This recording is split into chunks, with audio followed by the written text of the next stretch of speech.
Testing 1, 2, 3. Oh, it worked. Understanding. As stated, when everybody drove me crazy, I ran out in front of a car in an alcoholic blackout and got myself killed. I left behind my masterpiece, my classic novella, The Four Diamonds of Chaos City. I'd like to touch on one thing: homosexuality. It's not for me, but I've learned over the years that all people who practice this act aren't monsters like the guy who molested me when I was 12 years of age. I heard a guy who practices this act call something disgusting. There he is, sucking guys off, catching it up the poop chute. Not disgusting for him. Nice guy. But the guy who molested me just happens to have all three names with 6 numbers in it. That's your evil number, ladies and gentlemen. The number of a child molester.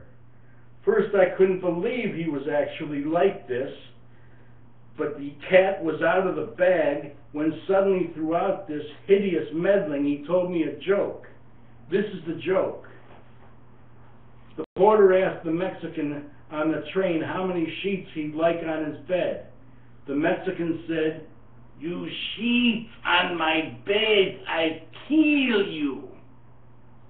Funny joke, right? Not funny what he did next when I knew what he was doing. "I kill you," he kept stressing, then sleazily stressing, then said, "You're my friend, right?" Well, he's no friend of mine and I'm no friend of his. He just told me he'd kill me if I told the world what he was doing. Well, I'm telling you. And he can't kill me because my shit's too good for him. It goes down a toilet. He shits on a bed and becomes a fly, surrounding that shit with other flies on his bed of homosexuality. And that gross to me. I can see 2 guys who aren't monsters being flies with color on their backs. 2 shits from each buddy, but from them a color that makes them smile. Now to the female homosexuals. I don't take kindly to a woman telling me I'm failing English. Seems to me like she's a bee in her own shit with other bees.